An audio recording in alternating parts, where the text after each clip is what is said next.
Good afternoon. My name is Tom Wright. I'm Director of the Project on International Order and Strategy here at Brookings, and it's my pleasure to welcome everyone here today to a very special event co-organized with the Pew Research Center. I would like to thank Pew for partnering with us on launching their new survey on America's place in the world, which looks at American attitudes on foreign policy and many of the most pressing questions that have been debated over the last 6 months in the primary campaigns. The timing could not be better. We have copies of the findings around the room, and I think you'll find that it breaks it down by support for the different candidates. So it gives us a very interesting insight into where the country is and to where the debate is headed over the next 6 months. I would like to thank Bruce Stokes, Carol Doherty and Bridget Jameson from Pew for partnering with us here today. And we have a very exceptional lineup. Carol Doherty will present the findings for 15 or 20 minutes, and then we'll have a panel discussion chaired by Margaret Brennan. Margaret is a foreign affairs correspondent with CBS News, and we thank her for chairing the panel here today. On the panel, we have my colleague Bob Kagan, who's a senior fellow with the Project on International Order and Strategy here at Brookings. Derek Chalet, who is Counselor and Senior Advisor for Security and Defence Policy at the German Marshall Fund. He is also author of the forthcoming book on Obama's foreign policy called The Long Game. And we're particularly pleased to have him here since, as you'll see, he was recently in the wars in Rock Creek Park and is here. We have a spot for him up there, but glad you made it here, Derek, so thank you. And Laura Mandeville, who's a Washington correspondent for Le Figaro, who will give us sort of an international perspective on the findings and what Europeans and French people will sort of interpret these findings as being, is there something happening in the United States about America's role in the world? Now, with about 30 minutes to go, we'll turn to all of you in the audience for questions and answers. Bob asked me to give his apologies in advance because he has to leave at 4:30 for a prior engagement, but we're very grateful that he can stay here for the first hour. So without further ado, I will call on Carol Doherty to present the findings. On one final thing, we have a hashtag US World Role, so please tweet, and thank you very much.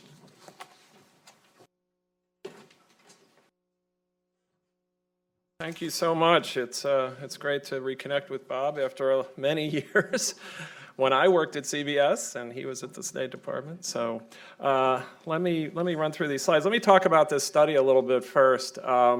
America's place in the world has a long and rich history at the Pew Research Center. My former boss, the late president of the Pew Research Center, Andrew Kohut, started this after the end of the Cold War to measure attitudes about foreign policy and global engagement. So it's more than 20 years old. It has a long history. We normally do it every 4 years. We pushed it up a little bit this time because of we wanted to do some comparative attitudes in Europe, which are coming next month. So stay tuned for that. Some of these same measures that you see in this report, we will present that data from Western Europe so you can see how Americans stand internationally. So with that, let me get started. The other advantage, of course, of doing it this year is that you have a fairly boring presidential campaign to look at, and you can see how the candidates' supporters view these issues. So let me get started, and hopefully this works. These are some core measures of engagement, and as you can see, the public is wary now. On some other measures that we have trends for, it's not quite as reluctant in, say, 2013. That was a particularly low moment for international engagement. Nonetheless, you see a great deal of reluctance here. 57% said that let other countries deal with their own problems as best they can. We need to focus on the U.S. problems. This question in the middle, does the U.S. do too much, too little, or the right amount in terms of solving world problems? More say too much than too little, but a little bit of a downtick since 2013 after the NSA scandal and some other developments then, and of course before the rise of ISIS. And this is a new question for us and a very interesting one in the current campaign context. Is U.S. involvement in the global economy a bad thing because it costs jobs and wages, or a good thing because it opens up new markets for the United States? pretty close division there, but more say bad than good, which is interesting when you see how that breaks down. This is you see the partisan difference there, 55. This is a very different Republican Party than the one Bob may know in terms of Republican support for global economic engagement. But look at where that's coming from. These are people who supported Donald Trump in the primary. 65% say U.S. global economic engagement is a bad thing. Far more. You see a little signal on the Democratic side as well, with Sanders supporters being more skeptical of economic engagement than Clinton supporters. But look at that. Among all the candidates who were still running as of when this study was being conducted, it's Clinton supporters who stand out 55% having a positive view, and that's the only group of candidate supporters in which there's a majority saying this is actually a positive thing. So that's very interesting.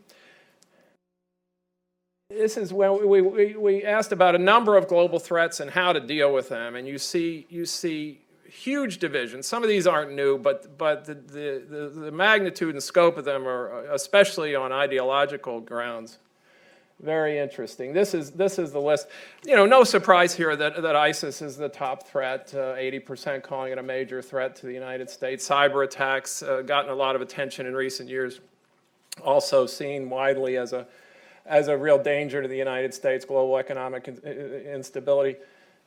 The surprise, perhaps for us, is the refugee exodus, which is a relatively new concern for Americans. 55% calling it a major threat.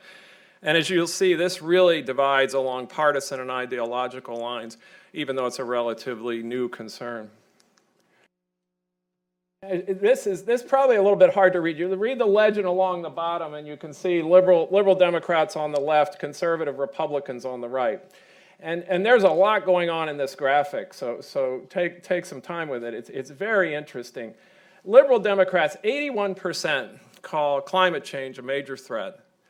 Far more than say that about anything else, including ISIS. They're the only ideological group in which ISIS isn't the top threat. Now go over to the right and see the conservative side. Of course, not surprising, perhaps, that global climate change, 18%. I mean, this is something we've been seeing in our surveys, domestic surveys, for quite a while, this massive ideological divide over the threat of global warming. But also, look up at the 93% of conservatives who say ISIS is the threat. Again, no surprise, but 80% say the refugee exodus from Iraq and Syria constitutes a major threat to the United States. This has really come on the radar in the past couple of months. And you see only 30% of liberals. I mean, as we set up the 2016 presidential campaign, I mean, you can see these massive gaps across many of these issues. Others, not so much. I mean, there are some that there's relative agreement on, even on things like China and Russia and things like that, although liberals tend to rate most threats as less important than the other groups. This was one of the surprising, I think, findings from the report, that there's this sudden increase, a desire for increased defense spending. We've been tracking this measure for quite a while now. That's the highest percentage, 35% saying increased defense spending among the general public. The highest share saying that since October 2001, which is a month after 9/11. And again, still the status quo is the plurality view, but it's gone up from 13% in 2011. And look at where it's all coming from. What you can see here is the degree to which Republicans, and especially conservative Republicans, are motivated by security concerns, especially in the wake of the emergence of ISIS. I mean, this has just skyrocketed, the support for higher defense spending among conservative Republicans, and really much more modestly among all other ideological groups. This is a question we've also been asking for a while. What's the best way to deal with the threat of global terrorism, not necessarily ISIS specifically, but global terrorism generally? an even divide. Again, the public evenly divided on the best way to deal with this threat. And this actually adds more detail, not just saying overwhelming force. Overwhelming force is the best way. The other side, relying too much on force creates hatred and therefore more terrorism. You see an even divide, and you see this ideological split that we've been seeing, partisan split that we've been seeing in our polls for quite a while. Not much difference on the Republican side based on candidate supporters there. A little bit of difference on the Democratic side, but as you look forward to a general election of Trump versus Clinton, you can see this is going to be a fundamental area of disagreement. This is a very interesting trend that we've been tracking for a while, again, since after the 9/11 attacks. Is your bigger concern that terrorism policies have gone too far in restricting civil liberties or not gone far enough in protecting the country? And these views have fluctuated over the past decade. What you can see there in that 2013 period is about a 50-50 split. You see, the lines even cross there. That Moore said that the policies had gone too far in restricting civil liberties. This was in the wake of the Snowden revelations and the NSA surveillance issue, the emergence of that. And even Republicans, this had some powerful resonance with Republicans in that 2013 period. Very little partisan difference at that time on the percentage saying the government, anti-terrorism policies have not gone far enough to protect the country. There's almost no partisan divisions for the first time since 9/11. Now look at what happened since ISIS. 64% of Republicans now are worried that these policies haven't gone far enough. The concerns, I think, that many Republicans, and you saw this in Republicans in the Congress as well, had over the overreach of some of the NSA programs, I think has kind of gone away in the wake of the emergence of ISIS. Still there among Democrats. And here the divide is clearly on the Democratic side. It's the Sanders supporters who are more worried about these policies going too far and restricting civil liberties. This really shows you how long this campaign has gone. I think if Rand Paul's name was up there, you might see a little different result among the Republicans. The Republicans, regardless of who they support, are pretty much in lockstep on this issue. Now, views of Israel and NATO. These are other issues that have come up in the current campaign, so I'll just walk through them pretty quickly. I mean, what you see on Israel, this question has been asked since the late 1970s, and consistently more Americans have said they sympathize with Israel than the Palestinians by wide margins, and that remains the case today. But you see these views becoming more partisan over time, especially over the last decade and a half. Current poll, 75% of Republicans, 43% of Democrats sympathize more with Israel. Not a big change from recent years. But look at the ideological, and there's a lot going on in this, but look at the liberal Democrats in the lower right-hand corner. The lines have just about crossed there. There's about an even split between the share of liberal Democrats who say they side or sympathize with Israel as with the Palestinians. And all of that growth has come on the Palestinian side. It's not so much a loss of support for Israel. I mean, what people do, what liberal Democrats have done in polls in the past have sort of volunteered either both or neither.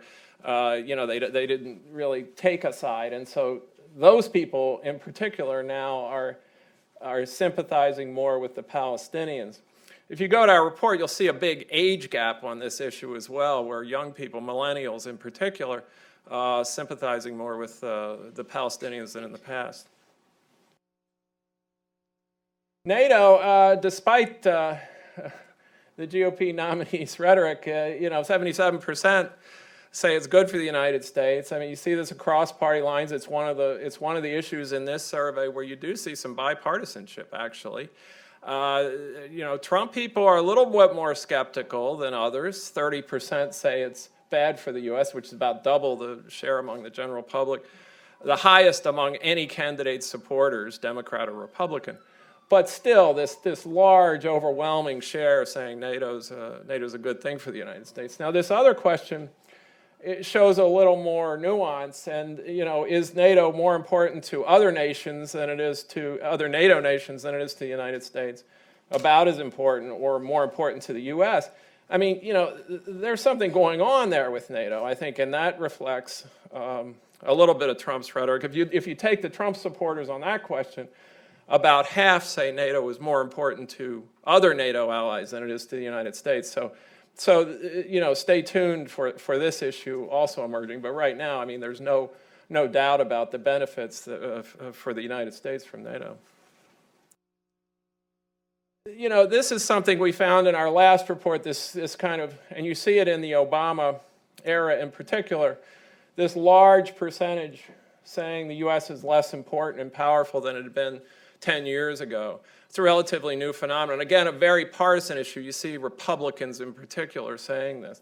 It's really been a critique of the Obama foreign policy, that we're weaker around the world, and it's something I think that Trump, again, if you were to just look at Donald Trump supporters, it's over 70% saying that. But, and the big but is, on a separate survey, so we can't crosswalk these two findings, the United States still, despite all of its troubles, seen as the top economic power, in fact, by a little bit of a bigger margin than a few years ago. Now, that may reflect the public's recognition of China's economic problems, but still, that's a 20-point gap on the economic side. 54% saying the U.S. is the top power economically, and 34% China. And the military power is even more lopsided, with 72% saying the U.S. and 12% China. So, in the view of a lot of Americans, especially Republicans, the United States may be less powerful, but not less powerful than other nations, less powerful than in the past, perhaps. That not all is doom and gloom. And this is just a little information about the Pew Research Center. With that, I'll wrap it up, and we can talk about the findings.